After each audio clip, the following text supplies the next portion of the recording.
founder of Holton Healing Arts Shaman School. And just a quick reminder to stay with me to the end. I'll be updating you on current events and, of course, a special offer for you today. So, have you ever felt like you need to be super cleaned up and have all of your bad habits fixed in order to do spiritual work? Like, man, if you could finally just actually get it so you were meditating for real, 1 hour at least every single day. Or if you were finally just doing yoga for real for an hour every single day.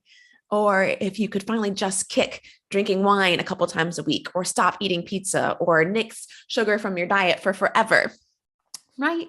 So oftentimes while we're in our spiritual journey or working on bringing our spirituality forward and becoming more present with who we are and our purpose, we can get mixed up in what I would call spiritual hierarchy, right? So some of this comes from actual spiritual hierarchy and religion. And some of this just comes from our society in general, right?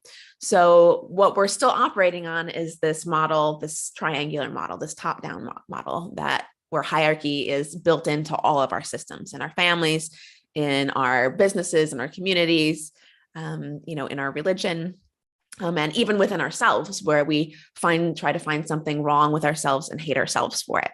Right. And then we split into two, and we have the one, it's almost like the angel and the devil. And there's the one in us that wants to be pure and wants to be good, and the other one that just keeps messing it up. Right. And so I want to talk about this today because it's important. And what happens a lot in the spiritual community is the subtle belief that I'm more spiritual than you. Well, sometimes it's not actually that subtle either. That if you are still drinking alcohol, or still having sugar, or you're still eating meat, or doing some of these like lower vibration things, that you can't be spiritual, and that you need to actually fix those issues in order to be spiritual. Now, of course, I definitely am encouraging you to make choices that are healthy for your body and healthy for yourself. And it gets to a point when we start hyper-focusing on these like minute things that we have going on in our lives. It's actually a way of having the spiritual hierarchy like within your own system. And so we believe that we can't actually show up and do the work that we're here to do until we're like all the way pure. Right. And some of this also comes from religion, right? So in Abrahamic religions, there's this belief that in a way, like humans are bad. And so if you can actually overcome the things that make you human, if you can actually make that go away or suppress it or make it disappear, then you can be pure. Then you will be saved. Whereas in shamanistic cultures, what we're actually doing is trying to bring in all of the human and integrate this into who we are and love and respect and honor it, right? So that it's not controlling us from subconscious places, so that we can love all of what we are as humans. So what this looks like often is we believe that we can't be whole until we fix all of our issues, which is something that never actually happens, right? And here again, I am not encouraging you to stop trying to work on your self-growth, but we need to be aware at what point do we shift from just doing healthy work to work on our self-growth, and at what point we're actually hyper-focusing on things that really actually don't matter, instead of doing the bigger work, either for ourselves or that we came here to do. It might even be a way that we're holding ourselves back, right? Where we keep looking for something small to find wrong with ourselves, so we can keep telling ourselves that we're not ready for whatever it is that we want to do, but are afraid to do. Another place this can show up, the spiritual hierarchy can show up in our interactions with one another, is this belief that that you have to suffer more to be more spiritual, right? And here's another one where sometimes it's subtle and sometimes it's not. And so we feel like in order to be validated for ourselves, it's the subtle way that we end up putting other people down. Like, I've gone through a harder path than you, or I've gone through a bigger initiation than you, or I've worked harder or worked longer, or have been more authentic, or have been more extreme. I went out and studied in this place for 3 years, and therefore I am more spiritual than you. Right. And this is part of the problem. This is part of this old paradigm that we're trying to work through that is still very much a part of the spiritual community. Right. And so there's also a way that, again, because this is generally out there, we might subtly do it to ourselves as well, where it's like, if we actually get something that's easy, we feel like we've done something wrong, or we feel like we don't deserve it, or we didn't earn it. Here again, I think it's important to have to work hard for what you get. I think it's important to feel like you've actually earned where you are. And it's so interesting to be doing all of this inner work to be able to receive and accept things and allow it to be flow and allow it to be easy. And then when it happens, we bring in this old belief or this old guilt that somehow we've done something wrong, or somehow, we've cheated the system and we don't actually deserve this. Right. And this, again, is coming from this belief that to achieve, we need to suffer. And therefore, if I've suffered, I'm more spiritual than you. Right. So the last place I want to share about the spiritual hierarchy is, that we have to make our vibration the highest in order to get good things. So again, this comes back to almost like a little bit of superstition, where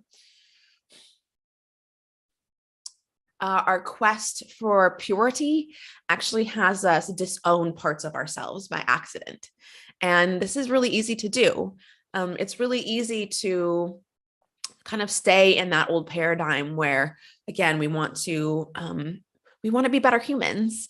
And so again, it comes from a good place, and it comes from a healthy place, usually initially. And then it creates the separation where it's like anything we've put a view on as being high vibration or low vibration ends up actually becoming true for us. So we might have a perception about a certain kind of food, or we might have a perception about certain types of people, or we might have a perception about certain places that you can live, right? Where, like, I love nature. I prefer to be somewhere near nature, but there's like a belief that if you're in a city, that the vibration automatically is lower. And so really, to be more spiritual, you would need to be in a place that has more nature. Now, granted, I'd love more nature, but cities are beautiful, vibrant places that are centers of human creativity. And while they can bring things that are low vibe, they aren't in and of themselves low vibration thing, right? So we end up like latching on to these beliefs that certain things are good and certain things are bad, that one thing is better than the other. And then we end up separating ourselves from ourselves whenever we find ourselves in that situation where we're doing the low vibe thing, right? And it becomes this quest where we try to get away from all of these things that are bad, that actually aren't necessarily bad. And then we get caught in this web of trying to be high vibe, but we actually end up just becoming paranoid, right? We just end up becoming worried about everything, or trying to get away from everything, or trying to get away from everyone. So I think that for some of us, as we're navigating the self-doubt, sometimes these things creep in because we're wondering if we actually need to overcome them. And sometimes they're creeping in because we are, again, trying to like hit the brakes and slow ourselves down. And sometimes we don't mean to do this, but we're actually putting other people's spirituality down, or other people's struggles down, or other people's ease down, so that we can feel more evolved or better for ourselves. And so I want to be very clear here that most of us do this. I definitely do this. I catch myself doing it a lot. I've gotten better. It's not necessarily my goal to make sure that I never do it, because that's where we end up separating this part of ourselves, and then it becomes like sneaky. Really, my goal is to notice when I am doing it and just being like, "Oop, okay, did it. Ooh, sorry." Right. And so again, what this looks like is we end up judging or putting somebody else down, even if it's just in our own head, because of a thing that they're doing that we view as being less evolved or lower vibration. And again, this is anything but spiritual, right? And I get it. I've always been kind of an extreme person too. So when I want to do it, when I want to do something, I do it. I tend to do it all the way. I tend to do it in an extreme way. And I also tend to do things, this is something about myself that I'm highly aware of, is that I'm a bit of a contrarian. So when I'm operating just out of reaction, I tend to do things to counterbalance what, or to overcorrect what other people are doing. And so in some ways it is a beneficial thing and one of my functions. And in other ways, if I'm not aware that I'm doing it just out of reaction, then it's actually not doing any good. Right. And so also for a long time, I thought it was a way of contributing to balance. And now I'm realizing it's really a way of not being true to myself. Again, making decisions based out of reaction instead of out of what I actually want. So I've worked a lot with this piece, and through the process of allowing again, all these different parts of me to come closer together, all the parts of spirituality and non-spirituality become closer together, and these pieces of what seem to be like high vibe and low vibe. These places where, flow is kind of seen as the ultimate thing. And I agree, and I'm all for flow, but also I really believe that we, to integrate and to move closer to wholeness, we need to allow structure to be involved with it too, right? And I believe that we should be working better towards, taking care of our bodies and eating healthy food. And I also believe that trying to restrict yourself from having anything bad is actually adding negative energy to your body. Again, discipline's important. Taking care of yourself is important. I'm not saying that we throw that out the window, but we've got to be careful not to overjudge ourselves for, making one of these decisions or stepping into our bad habit or doing something that's human and fun, And I really, in this quest and in my personal journey and in my work to help people increase their awareness and bring their gifts, their spiritual gifts forward and become really strong practitioners, I encounter this a lot where we hold ourselves back because we feel like we need to keep fixing ourselves. And so just want to share this message that as we're, again, fully integrating the spirituality back into everything, that means being able to honor having a piece of birthday cake, that means being able to honor going to some silly like human event, right?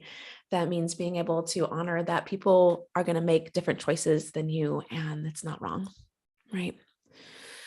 So, yeah. So, as you are paying attention to this, I'm encouraging you just to watch when you might be placing this spiritual hierarchy into your thoughts about others. If you view others as not understanding or being toxic or, making poor choices. And again, not so that you don't ever do it, but just begin to track and notice when you do and celebrate it as a win. When you notice you're doing it, celebrate it as a win. So it doesn't become this thing of shame that you're like stacking points about how shamed you are, right? I'm going to celebrate it as a win that we actually even noticed it. So share your thoughts. I would love to hear how you maybe have experienced either noticing your own spiritual hierarchy and the judgments on others, or when you've received them. I know I've certainly been on both sides of that, and it's an important thing to talk about. And of course, just as a reminder, we have the Path of the Shamanic Healer live event coming up next week. That's March 9. And that is a great event if you are ready to really step into your healing gifts and you're interested to learn more about the shamanic path, and you're ready to bust through some of the healer's blocks that have been holding you back. Right. And if you're interested in coming, definitely send me a DM. I have a special offer, half off for you. So take advantage of that because I don't do this a ton. And also when you sign up for this event, you will also be getting a free call with me where we will explore your magic gifts and find the blueprint for your purpose. So super fun, a special little gift for you. Let me know if you're interested in coming and I'll get you all set up. Thanks for joining with me today.